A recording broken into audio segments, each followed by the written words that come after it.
Shalom pemirsa yang berbahagia dan dikasihi Tuhan. Bersyukur pada episode kali ini kita bisa berjumpa kembali dalam program All by Grace. Semua semata-mata karena kasih karunia dan anugerah Tuhan. Sebelum kita memulainya, mari kita sama-sama berdoa.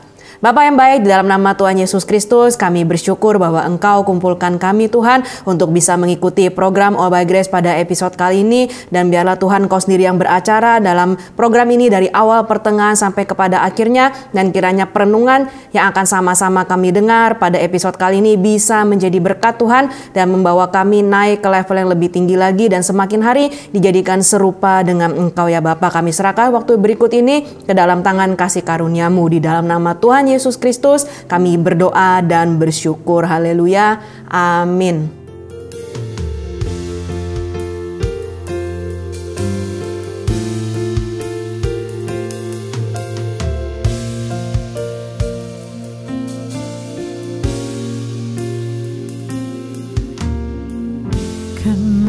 Kemanakah kami mencari kasih sejati? Kemanakah kami berseru saat badai datang menderu? Yang kami tahu hanya Kau yang mampu pulihkan segala sesuatu.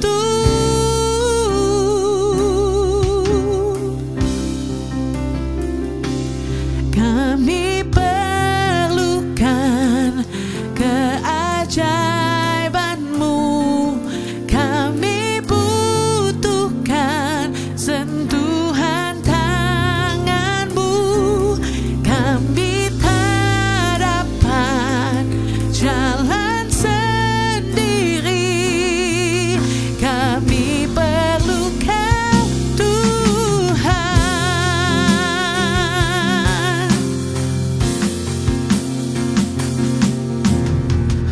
Kemanakah kami mencari kasih sejati? Kemanakah kami berseru saat badai datang menderu? Yang kami tahu hanya Kau yang mampu pulihkan segala sesuatu. Kami perlukan keajaiban-Mu. Kami butuhkan sentuhan tangan-Mu. Kami tak dapat jalan sendiri. Kami perlu Kau Tuhan. Kami perlukan keajaiban-Mu. Kami butuhkan sentuhan tangan-Mu. Kami tak dapat jalan sendiri. Kami perlu Kau Tuhan. Kami perlu Kau Tuhan. Kami perlu Kau Tuhan. Suatu hari saat sedang bersantai, seseorang membuka galeri foto di HP untuk melihat foto-foto yang lama. Kemudian pandangannya tertuju pada seseorang yang ada di salah satu foto dan segala macam kenangan buruk bermunculan di pikirannya. Dia yang tadinya penuh senyum dan tawa, dalam sekejap moodnya berubah total. Semakin dia mengingatnya, semakin dia merasa kesal karena semua perbuatan orang tersebut di masa lalu terhadap dirinya. Dia tidak bisa tidur di malam hari karena terus teringat apa yang terjadi serta memainkan beberapa skenario kemungkinan pembalasan atas apa yang diperbuat orang tersebut, meskipun itu sudah terjadi belasan tahun yang lampau. Kita dianugerahi karunia untuk bisa mengingat, dan itu adalah hal yang baik sebenarnya. Karena Tuhan sendiri berkata bahwa kita harus mengingat perbuatannya yang ajaib, mengingat firman-Nya, dan lain sebagainya. Namun berhubung kita mewarisi dosa keturunan, maka ingatan kita ikut terdampak. Kini, suka atau tidak, kita harus mengakui bahwa kita lebih cenderung mengingat yang buruk tentang sesuatu atau seseorang ketimbang hal baiknya. Kita lebih mengingat sesuatu yang tidak seharusnya kita ingat dan melupakan apa yang seharusnya kita ingat. Hal-hal seperti ini dapat terjadi di berbagai area kehidupan. Misalkan, anak-anak lebih mengingat saat dia diperlakukan dengan tidak baik oleh orang tuanya ketimbang semua dukungan, pengasuhan, dan kebaikan yang dicurahkan kepada mereka.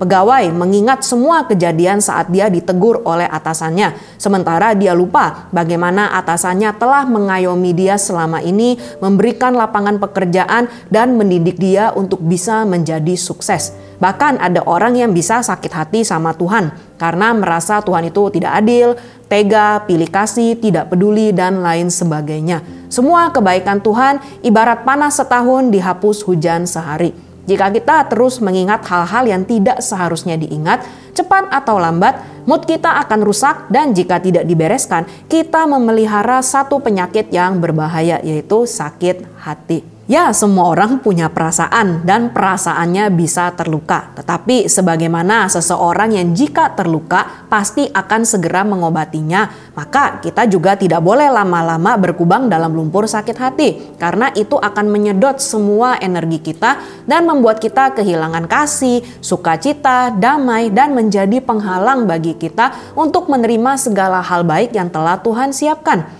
Jika terus dipelihara, maka itu bisa naik level menjadi dendam yang nantinya bisa membuat orang melakukan hal-hal yang fatal seperti menciderai sesama manusia, bahkan tega menghabisi nyawanya. Sungguh bukan hidup seperti ini yang Tuhan inginkan bagi anak-anaknya.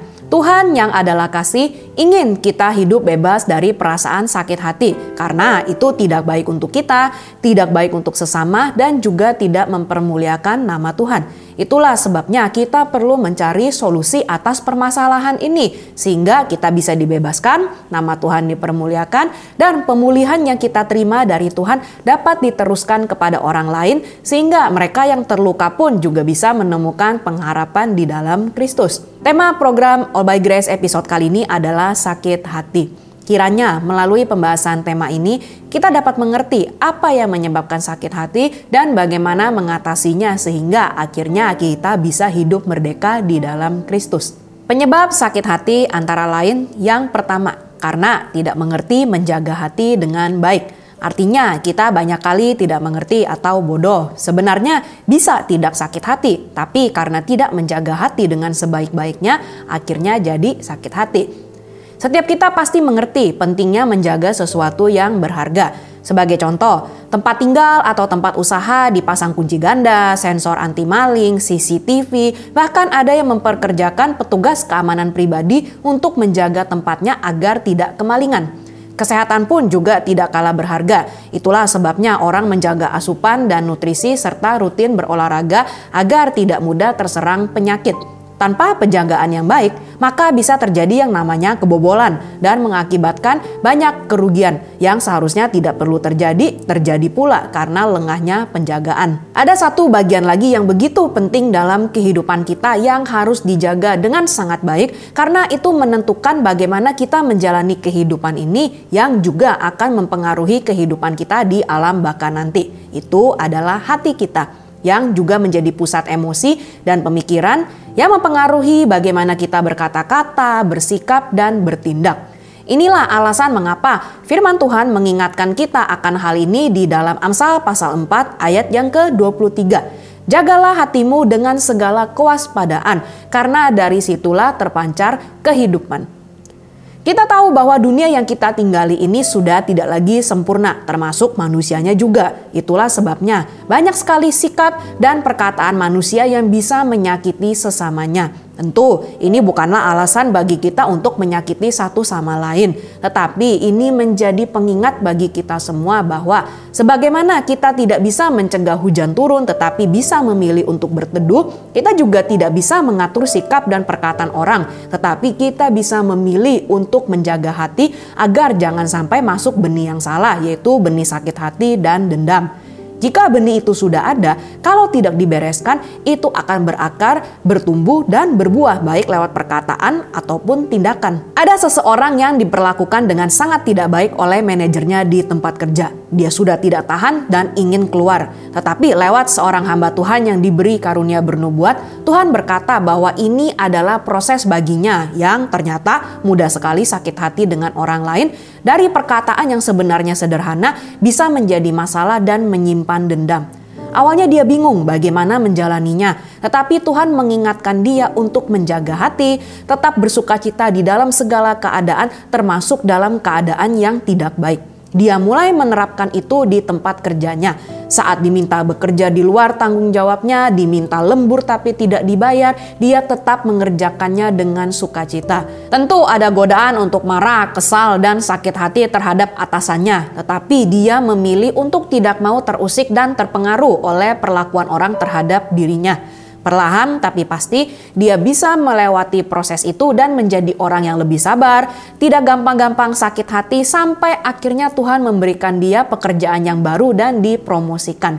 Jika saja dia memilih untuk kesal, marah, dendam, maka tentu jalan ceritanya akan berbeda. Dia bisa saja akan tetap menjadi pribadi yang gampang tersinggung dan sakit hati yang tidak akan berdampak baik untuk kehidupannya ke depan.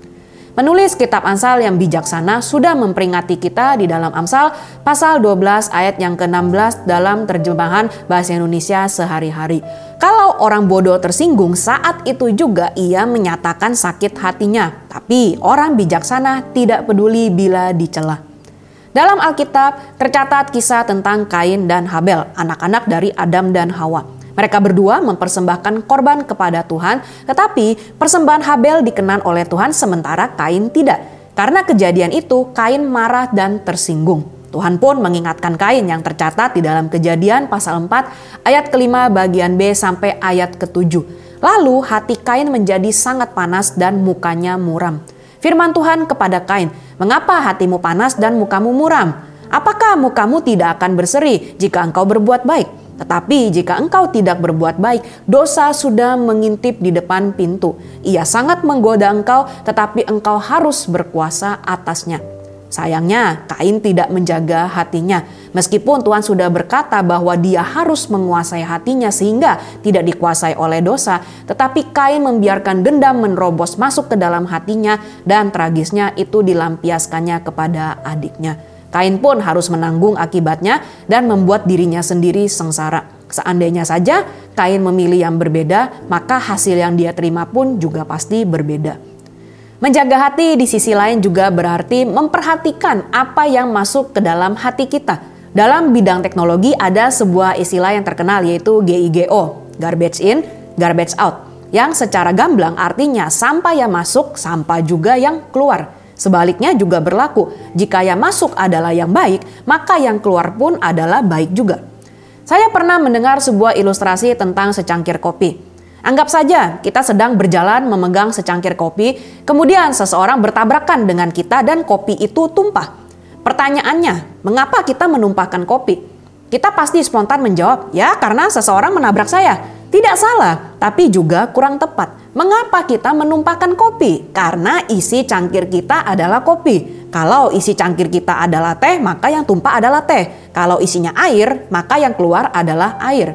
Jadi, apa yang kita tumpahkan tergantung apa yang kita isi.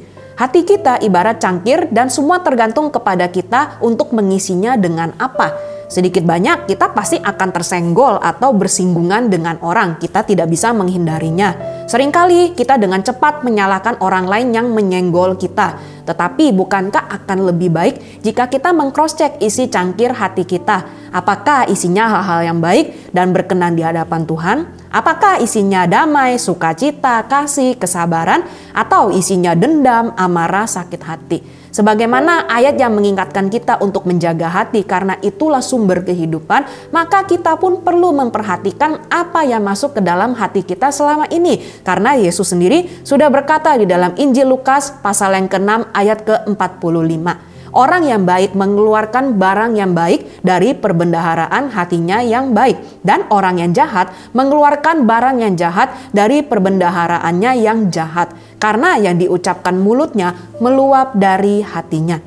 Kita tidak bisa menyalahkan siapa-siapa karena benturan tidak bisa dihindari. Masalah tetap datang, tetap ada orang-orang yang bisa menyinggung dan menyakiti kita. Kita tidak bisa mengatur tindakan dan perkataan orang, itu bukan tanggung jawab kita. Tetapi bagaimana kita meresponi itu adalah bagian kita. Karena itu jangan sampai kita tidak menjaga hati sehingga buah yang dihasilkan pun tidak mempermuliakan nama Tuhan, tidak menjadi berkat bagi sesama, dan tidak membawa kebaikan bagi diri sendiri. Jika saat ini hati kita dipenuhi oleh sakit hati dan dendam, entah kita menyadarinya atau tidak, kita perlu datang ke kaki Tuhan karena hanya Tuhan yang bisa memulihkan hati. Kita perlu berdoa sebagaimana Daud berdoa di dalam Mazmur pasal 51 ayat yang ke-7 dan 10. Bersihkanlah aku daripada dosaku dengan hisop, maka aku menjadi tahir. Basuhlah aku, maka aku menjadi lebih putih dari salju. Jadikanlah hatiku tahir ya Allah, dan perbaharuilah batinku dengan roh yang teguh. Setelah itu bagian kita adalah menjaga hati agar tidak terjerumus lagi ke dalam sakit hati. Ingatlah, kita yang menentukan bagaimana kita bersikap terhadap perbuatan dan perkataan orang lain. Karena itu pastikanlah kita tidak membiarkan benih-benih yang salah berhamburan di ladang hati kita.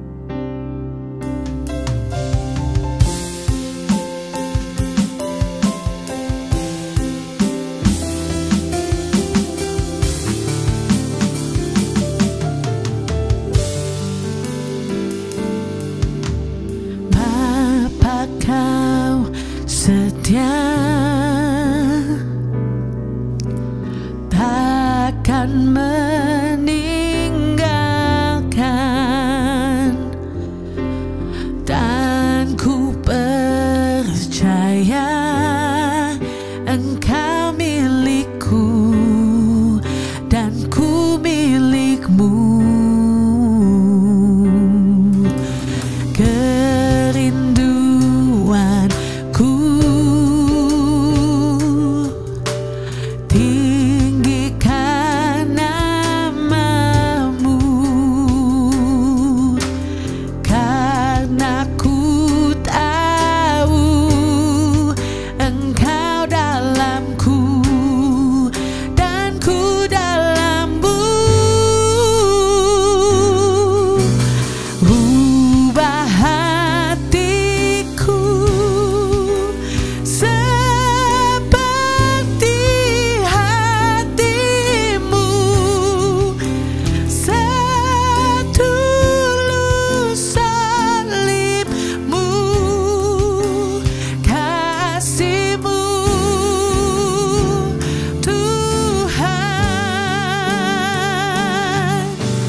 sepertimu.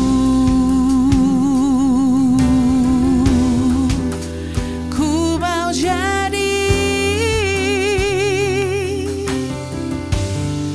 sepertimu.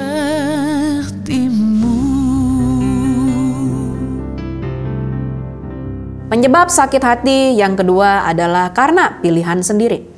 Sebenarnya kita bisa memilih untuk tidak sakit hati, tapi malah memilih mau sakit hati, akhirnya jadilah sakit hati.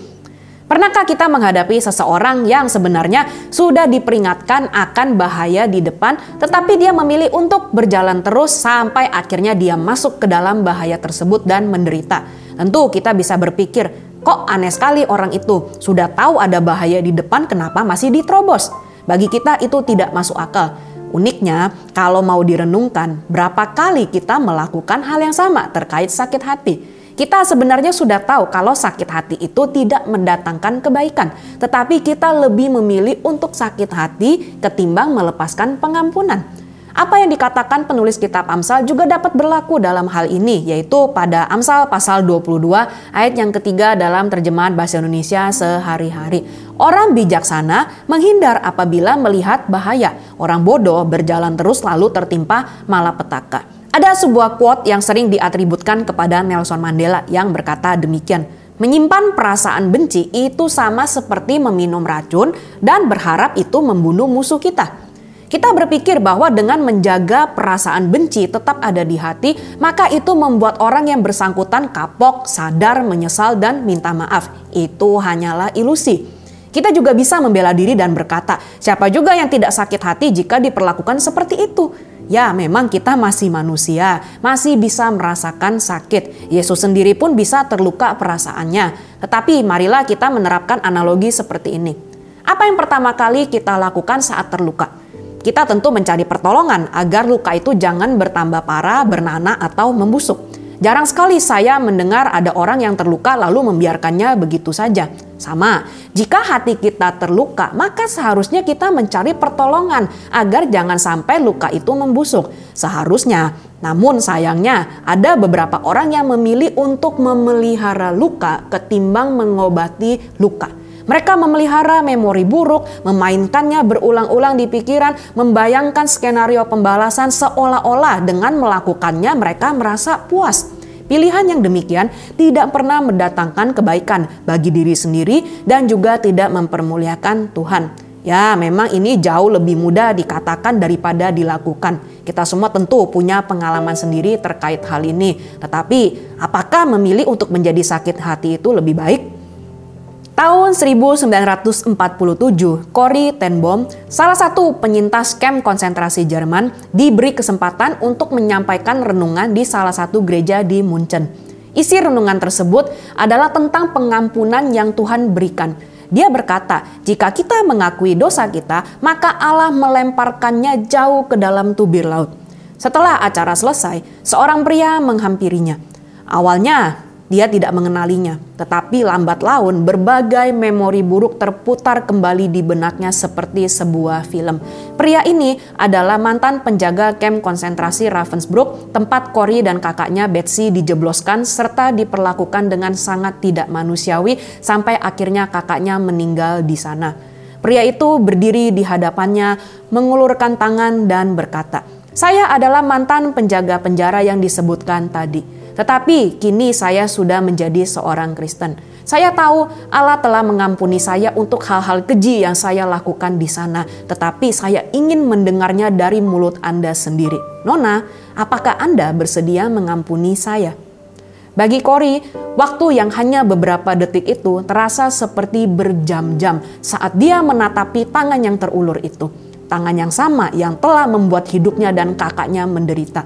Dia baru saja berkhotbah tentang pengampunan Tuhan, kini dia diperhadapkan dengan pilihan yang berat, mengampuni atau tidak. Corrie pun teringat salah satu bagian firman Tuhan yang berkata, jika kita tidak mengampuni orang yang bersalah kepada kita, maka Bapa di surga juga tidak akan mengampuni kesalahan kita. Corrie pun berdoa, Yesus tolong saya. Saya akan mengangkat tangan saya, tapi hanya itu yang bisa saya lakukan. Biarlah Engkau yang mengalirkan perasaan itu. Dia pun mengulurkan tangannya dan menjabat mantan penjaga itu. Saat dia melakukannya, dia merasakan ada sesuatu yang mengalir dari pundaknya, turun ke tangannya, kehangatan mulai memancar, dan dengan berlinangan air mata dia berkata, "Aku mengampunimu saudaraku dengan sepenuh hatiku." Tidak ada yang berkata bahwa melepaskan pengampunan itu mudah, tetapi itu membuat kita lebih lega dan lebih memiliki ruang untuk kasih. Saat hati kita penuh dengan rasa benci, sakit, amarah, dendam, maka tidak ada tempat tinggal untuk kasih di hati kita. Seseorang pernah menceritakan tentang apa yang dilakukan orang tuanya terkait orang yang telah menyakiti mereka. Saat itu dia hendak pergi ke dapur dan tanpa sengaja menguping kedua orang tuanya yang berdoa di ruang tamu. Mereka sedang berdoa syafaat untuk orang yang telah merusak reputasi mereka. Sambil tetap menguping, wanita itu dipenuhi dengan perasaan bingung, heran, sampai tidak terima. Untuk apa mendoakan orang yang telah berbuat jahat kepada kita? Begitu pikirnya. Tetapi kembali lagi dia mendengar orang tuanya berdoa, "Tuhan, kami memperkatakan berkat untuk keluarganya. Kami juga berdoa untuk perdamaian, pemulihan hubungan, kesehatan, dan pengampunan." Dia masih heran mengapa orang tuanya sanggup untuk berdoa sedemikian, padahal mereka bisa mengambil jalan yang berbeda, bahkan termasuk jalur hukum. Tetapi mereka memilih jalurnya Tuhan, yaitu jalur pengampunan. Sejak saat itu, setiap kali dia tergoda untuk sakit hati atau marah, dia teringat doa syafaat orang tuanya. Memang tidak mudah, tetapi inilah yang akan mendatangkan kebaikan bagi kita. Penulis Amsal berkata dalam Amsal pasal 19 ayat yang ke-11, "Akal budi membuat seseorang panjang sabar, dan orang itu dipuji karena memaafkan pelanggaran." Sebagai anak-anak Tuhan, kita dipanggil untuk hidup berbeda. Salah satunya adalah memilih mengasihi di saat kita bisa memilih untuk memendam luka dan amarah. Yusuf punya berbagai macam alasan yang sah untuk sakit hati. Kehidupan yang dilaluinya tidaklah mudah. Dari tinggal bersama orang tua yang kaya, lalu dibuang ke sumur, dijual oleh saudara-saudaranya sendiri, dan menjadi budak di Mesir. Saat hidup sepertinya sudah oke-oke saja, dia difitnah melakukan perbuatan yang tidak pantas kepada istri tuannya. Dia dijebloskan ke dalam penjara atas kesalahan yang tidak pernah diperbuatnya. Di sana, dia bertemu dengan dua pegawai istana Firaun, juru minum dan juru roti yang ikut di penjara. Setelah mengartikan mimpi mereka yang kemudian menjadi kenyataan, Yusuf berharap agar si juru minum dapat mengingat dia. Namun dia mendekam lagi selama 2 tahun, terlupakan begitu saja sebelum akhirnya Tuhan melepaskan dia dari penjara dan memberinya posisi sebagai orang kedua di Mesir. Dengan jabatannya saat itu, dia punya hak dan kuasa untuk membalas setiap orang yang telah membuat hidupnya menderita. Bahkan bagi banyak orang itu terdengar wajar. Tetapi Yusuf berbeda. Dari kalimatnya kepada para saudaranya, kita bisa menangkap alasan dibalik pilihan Yusuf untuk tidak sakit hati, yaitu di dalam Kejadian pasal 50 ayat ke-20 sampai ke-21. "Memang kamu telah mereka-rekakan yang jahat terhadap aku, tetapi Allah telah mereka-rekakannya untuk kebaikan dengan maksud melakukan seperti yang terjadi sekarang ini, yakni memelihara hidup suatu bangsa yang besar. Jadi janganlah takut, aku akan menanggung makanmu dan makan anak-anakmu juga." Demikianlah ia menghiburkan mereka dan menenangkan hati mereka dengan perkataannya.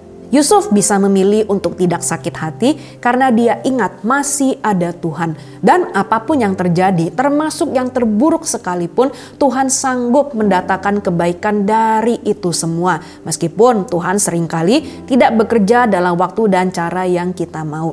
Kita mungkin maunya Tuhan menimpakan setiap perbuatan jahat itu kembali ke atas mereka kalau bisa berkali-kali lipat. Tetapi Tuhan memiliki jalan yang lebih baik untuk jangka panjang, yaitu mengampuni. Karena itu pilihan di tangan kita. Apakah kita mau tetap memelihara sakit hati atau melepaskan pengampunan?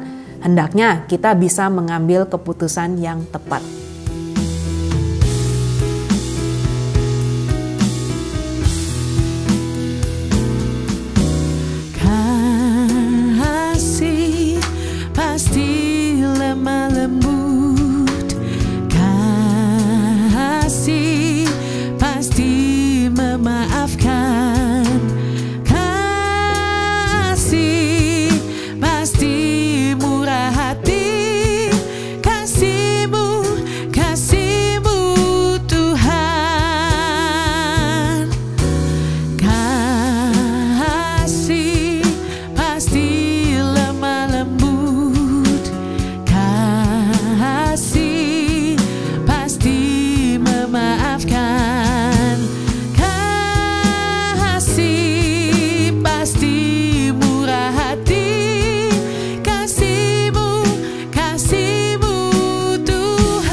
mengasihi. Ajarilah kami ini saling mengampuni.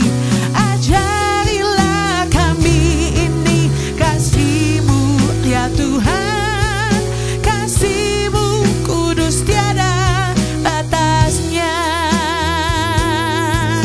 Kasih-Mu kudus tiada batasnya. Kasih-Mu kudus tiada batasnya. Penyebab sakit hati yang ketiga adalah karena tidak menyadari konsekuensi dari sakit hati. Sakit hati bisa membuat manusia ujung-ujungnya jadi sakit secara fisik juga. Karena manusia terdiri dari tubuh, jiwa, dan roh. Jika ada satu yang bermasalah, maka cepat atau lambat itu akan merembet kepada bagian yang lainnya. Manusia suka sekali mengulang-ulang kejadian, insiden, perkataan, perlakuan tidak baik yang dialami seperti sebuah film lama yang terus dimainkan. Semakin diingat, semakin kesal, semakin sakit hati, akhirnya jadi benar-benar sakit secara jasmani. Ada seseorang yang dahulu sempat memiliki masalah yang belum benar-benar terselesaikan dengan salah satu rekan kerjanya, tapi rekannya itu terlanjur resign. Beberapa tahun kemudian, ia tanpa sengaja bertemu lagi dengan rekan itu di salah satu pusat perbelanjaan. Rekan kerjanya itu menyapa dia, bahkan mengobrol dengan santai seolah-olah tidak pernah terjadi apa-apa. Sepulangnya dari sana, segala kenangan masa lalu kembali muncul. Dia bahkan bisa mengingat dengan detail setiap kata-kata dan kejadian yang menyakitkan itu. Ditambah lagi dengan perlakuan mantan rekan kerjanya itu yang biasa saja, dia semakin kesal, marah, dan melampiaskannya di rumah. Dia membanting barang, teriak-teriak, sampai akhirnya lelah sendiri. Saat itulah ia mulai kesulitan bernafas. Awalnya dia berpikir itu karena dia habis meluapkan amarahnya. Tetapi semakin dia mengingat apa yang membuat dia marah, semakin dia menjadi sesak. Malamnya dia tidak bisa tidur, gelisah, terbayang wajah orang yang menyakiti dia. Esok harinya dia menelepon pendetanya dan meminta didoakan. Setelah didoakan, pendetanya spontan bertanya, "Apa ada yang kamu simpan di hatimu?" Disitulah orang tersebut meluapkan semua sakit hati yang dia pendam. Mereka berdoa lagi dan pendetanya mengingatkan dia bahwa mengungkit-ungkit semua kejadian yang sudah lewat tidak bisa mengubahnya juga. Yang ada malah membuat kondisi semakin lemah, baik secara jasmani, jiwani, dan rohani. Tidak baik untuk kesehatannya, dia juga tidak bisa maksimal dalam pekerjaannya yang nanti membuat dia jadi berurusan lagi dengan rekan-rekan atau atasannya. Akhirnya dia memutuskan untuk melepaskan pengampunan bagi mantan rekan kerjanya itu. Dan perlahan tapi pasti dia dibebaskan dari sakit hati. Menurut salah satu pusat penelitian medis, sakit hati yang terus dibiarkan akan berpengaruh secara negatif kepada detak jantung, tekanan darah, dan imun tubuh kita yang mengakibatkan tingginya resiko depresi, penyakit jantung, diabetes, dan beberapa kondisi medis lainnya. Selain itu, memilih mengingat ulang semua insiden negatif, membesar-besarkannya atau istilahnya menambahkan bumbu-bumbu, itu akan menguras emosi kita, membuat kita semakin marah, kesal, dan terluka. Tidaklah heran jika orang yang dikuasai sakit hati akan mengalami banyak sekali kendala fisik. Ditambah lagi hubungannya dengan sesama juga berpotensi memburuk karena ada kenegatifan yang terpancar keluar melalui sikap sinisme atau sarkasme sehingga membuat orang mulai menjauh dari kita karena takut. Tidak hanya itu saja, hubungan dengan Tuhan pun bisa ikut terpengaruh. Kita merasa Tuhan tidak peduli atau Tuhan lambat bertindak sehingga kita menempuh jalan kita sendiri yang menurut kita benar. Pikiran dan asumsi yang salah terkait Tuhan semakin menjadi-jadi sehingga kita perlahan mulai menjauh dari Tuhan, satu-satunya pribadi yang bisa menolong kita bebas dari sakit hati ini. Resiko dan akibat yang harus kita tanggung karena luka hati yang tidak disembuhkan jauh lebih besar ketimbang mengobati lukanya. Ya, mengobati luka itu memang sakit juga, tetapi jika kita tekun, serius, dan sungguh-sungguh, maka luka itu perlahan-lahan akan sembuh. Bekasnya bisa jadi masih ada, tetapi sudah tidak lagi menimbulkan rasa sakit. Jika menyimpan luka bisa berdampak negatif kepada diri kita, maka sebaliknya pun demikian. Jika kita memilih melepaskan pengampunan, maka dampak yang dihasilkan pun juga berbeda. Firman Tuhan sudah mengingatkan kita terkait hal ini, yaitu di dalam Amsal pasal 17 ayat ke-22. Hati yang gembira adalah obat yang manjur, tetapi semangat yang patah mengeringkan tulang. Mari bayangkan, orang yang menyakiti kita mungkin enak-enak tidurnya, jalani hari demi hari bersikap biasa saja, bahkan mungkin tidak sadar akan perbuatan mereka. Sementara kitanya yang dipenuhi dengki, emosi, marah, jadi susah tidur, hilang nafsu makan, tidak konsentrasi dalam bekerja, jadinya lebih berdampak negatif kepada kita, bukan? Sebuah riset dari para ahli sains di University of California menemukan bahwa orang-orang yang mengampuni menunjukkan kadar imunoglobulin A yang lebih tinggi, yaitu antibodi yang memainkan peran kunci untuk sistem imun tubuh.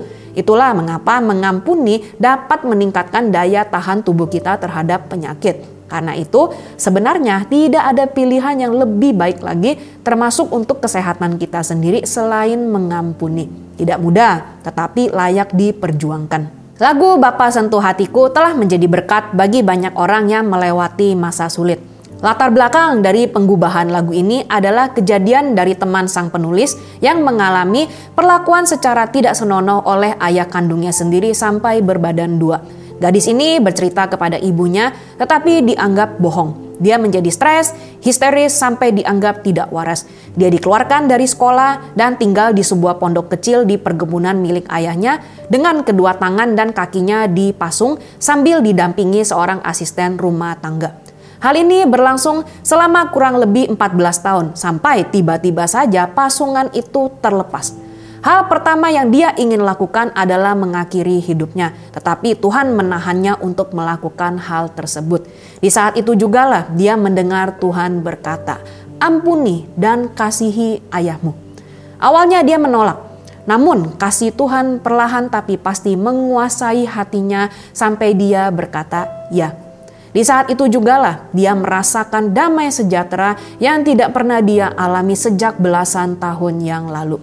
Gadis itu pergi ke rumah orang tuanya dan di sana dia melihat seorang pria tua kurus yang duduk di kursi roda yang rupanya adalah ayahnya sendiri yang menderita stroke berat. Dia mendekati ayahnya dan berkata, "Papa, aku mengampunimu dan aku mengasihimu." Hubungan mereka pun pada akhirnya dipulihkan. Ini bukan keputusan yang mudah. Kita mungkin bisa menganggapnya wajar jika gadis itu tidak mau mengampuni ayahnya setelah apa yang terjadi. Tetapi dia memilih untuk mengampuni. Untuk kebaikannya sendiri, bahkan sampai kepada pemulihan keluarga dan hubungannya dengan Tuhan. Menahan pengampunan dan memendam kebencian akan memberikan kerugian yang lebih besar bagi diri kita. Sebagaimana kita tidak mungkin menyimpan sampah lama-lama karena tidak akan sehat bagi diri kita, maka menyimpan kebencian pun juga tidak akan sehat bagi kita secara holistik. Itulah mengapa Rasul Paulus mengingatkan kita dalam suratnya di Efesus pasal 4 ayat ke-31 sampai 32. Segala kepahitan, kegeraman, kemarahan, pertikaian, dan fitnah hendaklah dibuang dari antara kamu. Demikian pula segala kejahatan. Tetapi hendaklah kamu ramah seorang terhadap yang lain, penuh kasih mesra dan saling mengampuni, sebagaimana Allah di dalam Kristus telah mengampuni kamu. Kita semua memiliki cerita yang berbeda-beda. Rasa sakit yang dialami pun berbeda, prosesnya juga tidak sama. Tetapi solusi dari Tuhan tidak berubah. Ampunilah, karena kita telah diampuni terlebih dahulu oleh Kristus. Toh, jika sama-sama direnungkan, kita juga pernah menyakiti orang lain disadari atau tidak. Dan kita juga telah menerima pengampunan dari mereka yang kita sakiti.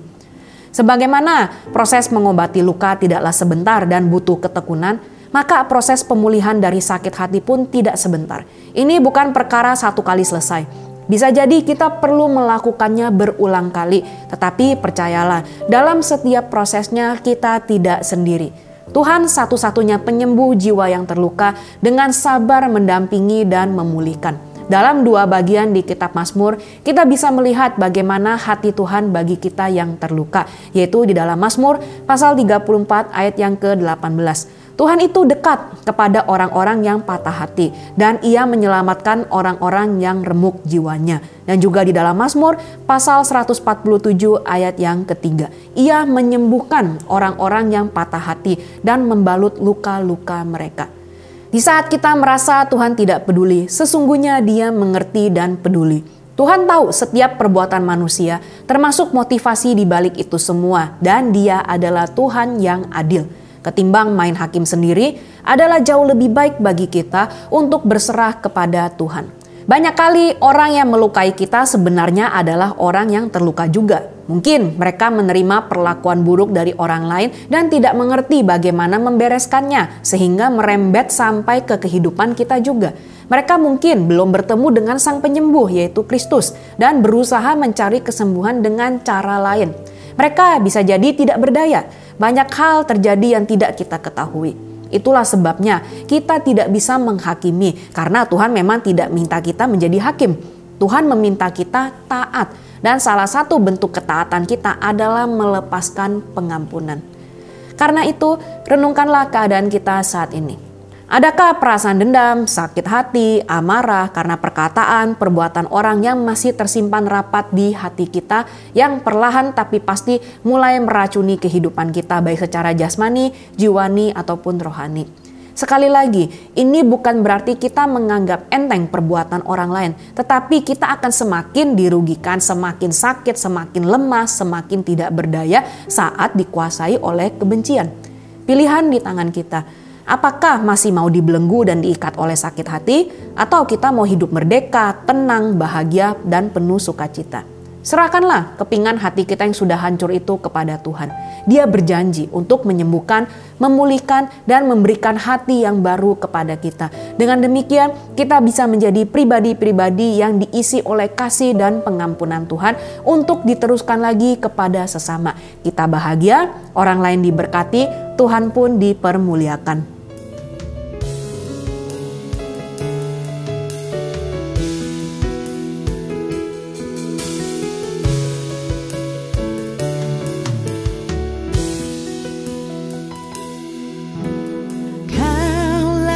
Penulis hidupku, Kau membuat segalanya baru. Engkau di dalamku dan ku ada dalammu. Tak ada yang tak mungkin bagimu. Dicipta untukmu, untuk membawa harum namamu. Engkau di dalamku dan ku ada dalammu. Kini ku datang mencari wajahmu, mengasihimu selalu dengan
Mari kita berdoa. Tuhan yang baik, kami bersyukur Tuhan untuk apa yang sudah kami dengar pada episode kali ini, dan kami percaya Bapa bukan sebuah kebetulan Engkau menyampaikan Tuhan melalui hamba-Mu bahwa bagaimana kami bisa sebenarnya untuk bebas dan merdeka dan mengalami kesembuhan, mengalami pemulihan, sukacita Tuhan yang tidak terkatakan, tetapi mungkin selama ini kami tidak mengerti bahwa kami bisa memilih untuk tidak sakit hati. Tetapi biarlah melalui perenungan yang kami dengar Tuhan pada episode kali ini, kami dibukakan pengertian kami dan kami tahu bahwa sekarang kami punya pilihan, dan mampukan kami ya Bapa untuk kami bisa memilih dengan benar. Walaupun kami tahu ini tidak mudah, tetapi biarlah Roh Kudus-Mu yang memampukan kami untuk bisa memilih jalur pengampunan, karena kami tahu itulah yang Engkau inginkan ya Bapa. Dan biarlah Engkau sendiri Tuhan yang akan terus beracara di dalam kehidupan kami, menguasai hati dan pikiran kami, sehingga hati kami terus senantiasa dipenuhi oleh kasih, sehingga itu pun juga yang akan terpancar keluar kepada orang-orang yang ada di sekitar kami ya Bapa. Terima kasih Tuhan Yesus, kami bersyukur, kami berdoa di dalam nama Tuhan Yesus. Haleluya, amin. Saat ini saya mau berdoa bagi Anda yang mungkin sampai sekarang masih sulit untuk mengampuni karena sudah sangat sakit hati dan tidak bisa juga mengubah apa yang sudah terjadi. Mungkin dampaknya masih Anda rasakan sampai sekarang. Ya, memang kita tidak bisa mengubah apa yang sudah lewat, tetapi kita masih memiliki hari ini. Kita perlu menentukan pilihan bagaimana kita akan menjalani kehidupan kita ke depan. Apakah kita masih tetap mau dibelenggu oleh sakit hati, atau kita memilih untuk menyerahkannya kepada Tuhan. Memang tidak mudah dan kita tidak bisa melakukannya sendiri. Kita butuh Roh Kudus yang memampukan kita. Mari kita berdoa bersama. Tuhan, saat ini hamba-Mu berdoa untuk para pemirsa yang mungkin sampai sekarang masih sulit untuk mengampuni karena mereka masih merasakan dampak dari perbuatan orang lain yang jahat terhadap mereka ya Bapa. Mereka mungkin mau tetapi mereka merasa tidak mampu Tuhan. Mereka tidak mampu untuk mengampuni karena sudah terlalu sakit hati. Tetapi biarlah saat ini hamba-Mu berdoa, kuasa-Mu Tuhan, kasih-Mu turun saat ini atas kehidupan mereka, sehingga mereka boleh merasakan kasih-Mu yang begitu luar biasa Tuhan, bagaimana Engkau juga sudah mengampuni orang-orang yang bahkan telah menyalibkan Engkau Tuhan, dan Engkau sendiri akan memberikan kemampuan kepada kami semua Tuhan, termasuk pemirsa All by Grace yang saat ini masih merasakan hal sedemikian, sehingga mereka juga diberikan hati yang baru, roh yang baru yang memampukan mereka untuk bisa mengasihi Tuhan. Dan saat mereka merasa tidak berdaya, biarlah Engkau sendiri Tuhan yang akan menjadi kekuatan bagi mereka ya Bapa, sehingga mereka bisa mengalami kemerdekaan, pemulihan yang berasal daripada-Mu ya Bapa. Terima kasih Tuhan Yesus, kami bersyukur untuk kasih dan pengampunan-Mu. Di dalam nama-Mu yang kudus kami sudah berdoa dan bersyukur. Haleluya, amin. Yang berikutnya saya juga mau berdoa untuk Anda yang saat ini hatinya terluka atau mungkin bingung sebenarnya, sampai perasaannya campur aduk, sedih, marah, kesal, kecewa, sampai akhirnya berpikir kalau Tuhan itu baik, mengapa ini semua terjadi? Ya, banyak hal yang memang tidak bisa dijelaskan di dunia yang sudah tidak sempurna ini. Tetapi satu kebenaran yang kita pegang adalah Tuhan mengerti dan Dia sudah mengalami semua yang kita alami. Dialah satu-satunya pribadi yang sanggup untuk menyembuhkan hati kita yang terluka. Janganlah kita semakin menjauh dari Tuhan. Datang dan akuilah apa yang kita rasakan, lalu izinkan Dia bekerja di dalam hati kita dan memulihkannya. Mari kita berdoa bersama. Tuhan, saat ini hamba-Mu juga berdoa untuk para pemirsa All by Grace yang mungkin saat ini malah menjadi sakit hati terhadap Engkau Tuhan, karena merasa kok Tuhan tidak tolong, kok Tuhan tidak care, kok Tuhan tidak peduli sampai aku diperlakukan seperti ini. Biarlah saat ini Tuhan Engkau memberikan pengertian yang baru kepada mereka ya Bapa. Mereka bisa melihat bagaimana Engkau adalah Tuhan yang mau turun ke dalam dunia, menjadi sama dengan manusia, bahkan sampai rela mati di kayu salib, menanggung semua hukuman yang tidak seharusnya Engkau tanggung. Dan biarlah saat mereka mengingat salib, mereka mengingat kasih-Mu, dan mereka mengingat bahwa Engkau ada bersama-sama dengan mereka ya Bapa. Dan walaupun banyak hal yang masih belum mereka mengerti sampai sekarang, biarlah mereka boleh berjalan dengan iman. Mereka berjalan didampingi Engkau, Allah yang Immanuel, senantiasa menyertai, yang peduli, yang mengerti apa yang dirasakan oleh setiap anak-anak-Mu ya Bapa. Dan sekali lagi, berikan kami hati yang baru, berikan kami roh yang baru Tuhan, karena kami tahu hanya Engkau yang bisa mengerjakannya di dalam kami. Kami menyerahkan semua apa yang kami rasakan, semua apa yang telah menyakiti hati kami ini ke dalam tangan-Mu, dan Engkau yang sanggup Tuhan untuk meridimnya, Engkau sanggup untuk menembusnya ya Bapa, dan Engkau sanggup mendatangkan kebaikan dari semua yang telah terjadi, dan semua adalah untuk kemuliaan bagi nama-Mu dan juga untuk kebaikan bagi kami dan menjadi berkat bagi orang-orang yang ada di sekitar kami ya Bapa. Terima kasih Tuhan Yesus untuk kasih-Mu, di dalam nama-Mu yang kudus kami sudah berdoa dan bersyukur. Haleluya. Amin. Ya, sebelum kita mengakhiri program All by Grace episode kali ini, kita bawa semua pergumulan kita, permasalahan, doa-doa kita kepada Tuhan, karena kita tahu Dia Allah yang peduli, mendengar, dan Dia pasti menjawab doa kita sesuai dengan apa yang Dia pandang baik dalam cara dan waktunya yang tepat. Mari kita sama-sama berdoa. Tuhan, saat ini kami bawa apa yang menjadi kerinduan hati kami, pergumulan kami Tuhan, permasalahan, kesulitan yang kami hadapi. Kami tahu Tuhan, kami secara manusia terbatas ya Bapa, maka kami menyerahkan semua apa yang tidak bisa dilakukan oleh tangan manusia ke dalam tangan-Mu Tuhan. Jika memang ini adalah ujian-ujian kehidupan yang harus kami lewati, biarlah Engkau yang membantu kami Tuhan untuk bisa melewatinya ya Bapa. Tetapi jika ada hal-hal yang memang harus kami lakukan, ada hal-hal yang harus kami rubah, ada hal-hal yang harus kami sesuaikan Tuhan, biarlah Engkau sendiri yang memberikan kami hikmat, memberikan kami kemampuan Tuhan, jalan untuk kami bisa berubah ya Bapa. Dan kami akan lihat Tuhan bagaimana jawaban doa itu semua kami terima ya Bapa. Kemuliaan hanya bagi nama-Mu, dan juga orang lain yang melihat dan mendengarnya Tuhan juga bisa tahu dan percaya bahwa ada satu Tuhan yang dahsyat, ada satu Tuhan yang peduli, yaitu Engkau, Yesus Kristus namanya ya Bapa. Dan juga kami bersyukur Tuhan untuk program All by Grace episode kali ini, dan kami akan akhiri semuanya di dalam doa. Dan mari umat Tuhan, kita buka tangan kita dan kita akan terima berkat yang berasal daripada Tuhan. Diberkatilah kiranya seluruh segi aspek kehidupan kita, mulai dari jasmani, jiwani, rohani, sampai kepada materi. Keluar masuk kita semuanya ada penyertaan Tuhan yang akan terus menuntun. Kemanapun kita pergi, kebajikan dan kemurahan belaka akan mengikuti kami seumur hidup kami ya Bapa. Dan kiranya kasih setia dari Allah Bapa, kasih sayang dan penyertaan dari Tuhan kita Yesus Kristus, kuat kuasa, penghiburan, urapan dari Roh Kudus akan menyertai kita semuanya mulai dari saat ini sampai nanti Maranatha Tuhan Yesus datang yang kedua kalinya. Kita semua yang sudah terima berkat ini sama-sama kita katakan amin. Dengan demikian berakhirlah sudah program All by Grace episode kali ini. Jangan lewatkan episode berikutnya di Jumat mendatang di waktu yang sama, yaitu pukul 18.30